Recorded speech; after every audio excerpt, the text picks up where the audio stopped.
Jujur saja teman-teman bahwa di zaman sekarang, informasi itu banyak dan berlimpah, bahkan tumpah ruah.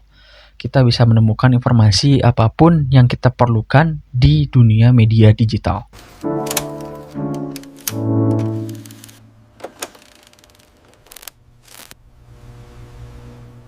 Di bidang psikologi ada satu tokoh ibu, namanya Rollo May. Di tahun 60-an dia memprediksi akan tiba satu masa di mana anak muda akan sangat mudah sekali menemukan kepastian tentang dunia eksternal. Saat itu terjadi dengan bantuan teknologi, maka anak muda akan mengalami kegelisahan yang luar biasa. Satu, karena tidak ada lagi ruang untuk misteri. Dia tidak lagi wondering tentang alam, tidak wondering tentang dirinya sendiri. Lalu kedua, dia tidak sanggup untuk mendengarkan suara dari dalam diri dia sendiri. Sepertinya itu yang sedang terjadi sekarang dengan generasi muda, di mana banyak anak muda tidak lagi wondering tentang sains, tentang misteri alam, dan juga tidak sanggup mendengarkan dirinya sendiri. Namun sepertinya pengampu kebijakan tidak mau melihat anak muda yang versi seperti ini. Semuanya kalau bisa jadi konten creator saja. Dan alih-alih mendengarkan sains dan temuan-temuan, pengampu kebijakan sekarang sepertinya betul yang dikatakan Tom Nichols, the death of expert, bahwa yang didengarkan sekarang malah influencer. All of us are facing this incredible global disease, which is way too much information inundating us. I don't think there's ever been a situation like that in the history of mankind, and it doesn't play well with our psychology. And power in the world today comes from knowing what to ignore, what to say no to, what not to let into your brain, so that you can have space in that brain of yours for actual things that are really important. So the ability to say, I don't need to know this.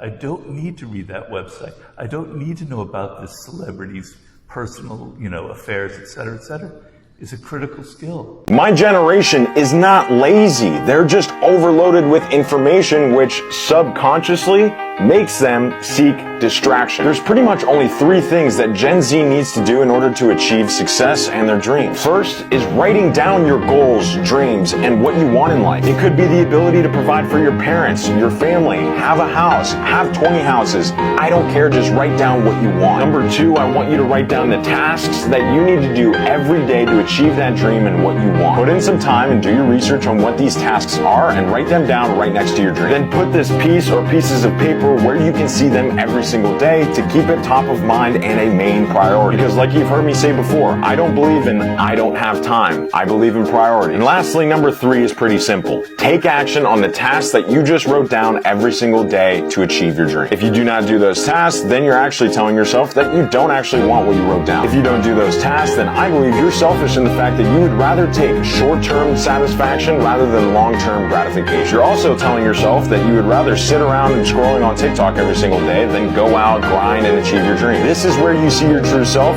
what type of person you are, and really what you want in life. I'm really hoping this lands for at least one of you. Share it with someone that needs it, and you're welcome. Era informasi dengan adanya sosial media tadi itu semakin banyak dan menurut gue overload. Sedangkan kedewasaan kita untuk memfilter hal-hal apa yang sebetulnya diri kita butuhkan itu kalah cepet. Kenapa? Dari umur 18, 19, 20 kita belum tentu udah kenal diri kita sendiri. Tapi kita kenal orang lain. Dan kita kenal cerita orang lain, kita kenal pencapaiannya. Kita kenal story-nya. Mau dia tiba-tiba bilang, "Wih, gue umur segini udah bisa beli ini." Lu kan gak tahu rekeningnya dapat dari mana. Dia mau ngomong abis jual siomay juga lu percaya. Kalau bapaknya tiba-tiba habis transfer duit 2 miliar, dia jualan siomay. Siomaynya ngasilin 20 juta, dia bisa beli mobil yang harganya 2 miliar 20 juta loh. Iya. Terus tinggal bilang, ini dari hasil jualan siomay. Gak salah. Dapat lampu sennya dari jualan siomay. Ngerti gak maksud gue? Okay, dan sosial media loh. Tapi itu masuk ke dalam diri kita terdorong, kita gak kenal diri kita pengen yang orang lain pengen, orang tua kita juga yang kalau ternyata fortunate mendukung, terbentuklah ekosistem ini. Dan ada satu hal lagi. Sekarang cari likuiditas untuk mendukung hal itu gampang. Liburan bisa lu cicil. Oke, iya. Barang bagus bisa lu pinjolin. Iya. Yang penting lu tap into lifestyle, lo kelihatan berhasil, mau nyicil, mau ngutang, mau apapun itu udah terserah lo. Itu dapur di belakang, nggak kelihatan. Iya, bayangin. Orang yang mampu, orang tuanya akan berusaha maksimal. Orang yang nggak mampu ngutang. Jadi. Iya juga. Makanya kalau tanya sekarang, kok anak Gen Z banyak ya yang nggak bisa simpen uang misalnya? Iya. Gimana cara mereka nyimpen kalau kondisinya begini? Yang lu makan tiap hari kan Sosial media. iya. Nggak bisa belum tentu bisa lu filter juga Nggak ya. bisa gitu loh. Mungkin seumur gua lu bilang, kok mobil lu apa? Mungkin kalau pakai sosial media zaman sekarang, kok mobil lu nggak lu ganti yang ini ya buat gue cukup aja, buat gue happy aja, buat gue nyaman aja. Karena gue udah kenal diri gue. Tapi kalau gue yang sekarang di umur yang dulu dipanas-panasin kayak gitu ya kena. Iya. Dan sosial media sekarang mengutamakan instan ya kok ya. Iya. Zaman sekarang semua hal dijual instan, cepat, tanpa proses. Coba pinjol instan kan? Instan langsung selfie. Iya. Semua hal sekarang dijual instan. Kenapa? Karena masyarakat maunya begitu. Jujur saja teman-teman bahwa di zaman sekarang informasi itu banyak dan berlimpah, bahkan tumpah ruah. Kita bisa menemukan informasi apapun yang kita perlukan di dunia media digital. Di dunia digital, maaf. Baik itu dari YouTube, dari media sosial, dari AI yang bisa kita tanyakan, yang kita bisa prompting kapan aja, di mana saja. Dari content distribution seperti TikTok dan dari Google Search Engine, informasi akan sangat mudah kita dapatkan. Tidak seperti dulu, boomer itu sangat susah untuk mengakses informasi. Effort yang mereka keluarkan untuk sebuah informasi tidak main-main. Harus beli ini, beli itu, beli ini. Kalau kita nggak perlu, kita hanya buka gadget dan kita disajikan beberapa ribuan, bahkan jutaan konten yang bisa kita pilih satu persatu untuk kita menikmati informasi tersebut. Tapi tahukah teman-teman bahwa gara-gara kebanyakan informasi tersebut kita menjadi kurang kita menjadi kurang aksi dan kebanyakan lapar tentang motivasi, tentang data, tentang fakta dan lain-lain. Kita akan terus menjadi seperti itu. Kita akan menjadi perfeksionis. Kita akan menjadi selalu menjadi manusia yang menuntut sempurna. Kita akan menghindari hal-hal yang beresiko karena kita terlalu tahu banyak hal.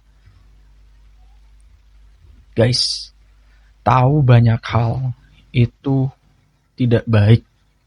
Ketika kita akan memulai sesuatu dan tahu banyak hal tentang hal itu, kita tidak akan mulai tentang hal itu. Percayalah, gue juga ngalamin soalnya.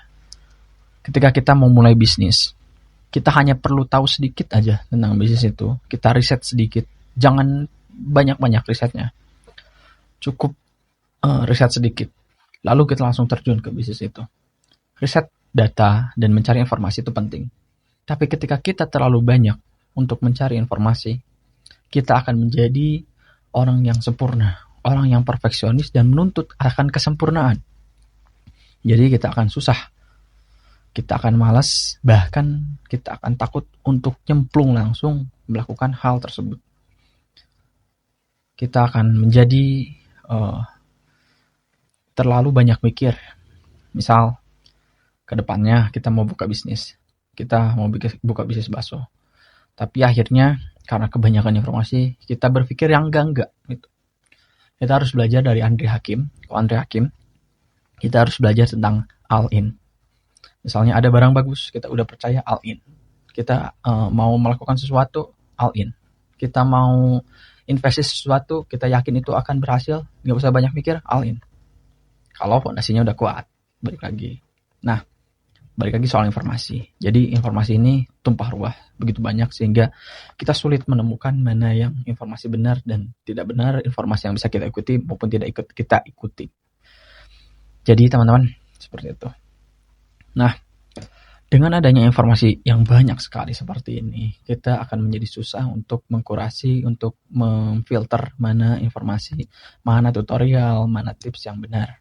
Nah, karena beberapa hal masalah itu yang saya alami, yang gue alami juga, gue jadi prihatin karena terlalu banyak mengonsumsi informasi. Akhirnya gue punya ide, konsep. Gue pengen bantu kalian buat memverifikasi ide-ide, memverifikasi informasi-informasi yang ada di media sosial. Jadi gue mau bikin medianya namanya Valify. Valify ini jadi sebuah media yang akan memvalidasi beberapa informasi. Jadi kalian bisa tinggal nonton aja dan pakai langsung aksi. Jadi sama-sama kita belajar, sama-sama kita aksi bareng-bareng gitu langsung. Misal Contohnya kita akan belajar dari, nanti ada segmen namanya belajar dari. Nah, gue akan ambil beberapa materi, misal tentang cara bangun bisnis, kita akan ambil dari Dig Deeper-nya Theodorik. Kita akan buat step by step-nya, kita akan buat poin per poin, kita akan buat aksinya bareng-bareng. Sehingga informasi itu bisa bermanfaat untuk kita. Tidak hanya lewat aja, tidak aja masuk telinga kanan, keluar telinga kiri. Kita nggak boleh ngelakuin itu, kita harus melakukan aksi yang nyata gitu dalam hal tadi, dalam hal konten-konten yang kita konsumsi. Jadi adanya Valify ini untuk memverifikasi, memvalidasi, dan untuk memperjelas sesuatu hal agar kalian gak bingung. Kita juga akan memberikan news, berita yang tervalidasi. Jadi khusus yang sudah validasi, kami sudah validasi, sehingga kalian bisa konsumsi, kalian bisa menikmati konten-konten dari kami. Ini adalah video pertama saya di Valify, jadi maaf kurang sempurna teman-teman, maaf ya. Nah, di Valify ini kita akan ada 3 segmen. Segmen yang pertama adalah bisnis, yang kedua adalah self-development, yang ketiga adalah edukasi. Jadi kita akan fokus di 3 segmen tersebut, bisnis, self-development, dan edukasi. Di dalam bisnis, kita akan membahas tadi, kita akan ada segmen belajar dari, kita akan belajar dari Theodorik, beberapa channel bisnis. Jadi kita akan breakdown semua yang ada di YouTube. Semuanya, kita akan breakdown step by step-nya, kita akan buatkan tools-nya juga, website, dan kalian bisa pakai itu. Nggak usah pusing lagi ya, karena udah ada AI juga, sekarang nggak susah juga. Kita akan buat itu. Terus kita akan dari bisnis ini kita akan tambahkan juga news, berita-berita tentang ekonomi, berarti tidak jauh dari seputar ekonomi, dari bisnis, misalnya berita tentang Kementerian Keuangan, Pak Purwaya, terus politik bisnis, Menteri ESDM misalnya, kayak gitulah, nggak jauh-jauh. Pokoknya kita akan memvalidasi semua informasi yang ada di media, yang ada di luaran sana, kita masukkan ke sini. Konsepnya nggak jauh ya, seperti media massa lah, seperti itu. Simpelnya gini teman-teman, Valify ini sebenarnya adalah sebuah media. Vali itu namanya valid, Ify itu artinya terpercaya. Nah, jadi kalian bisa pakai Valify ini untuk kalian pakai sehari-hari, ya, bisa kalian lihat konten ataupun hal semacam itu.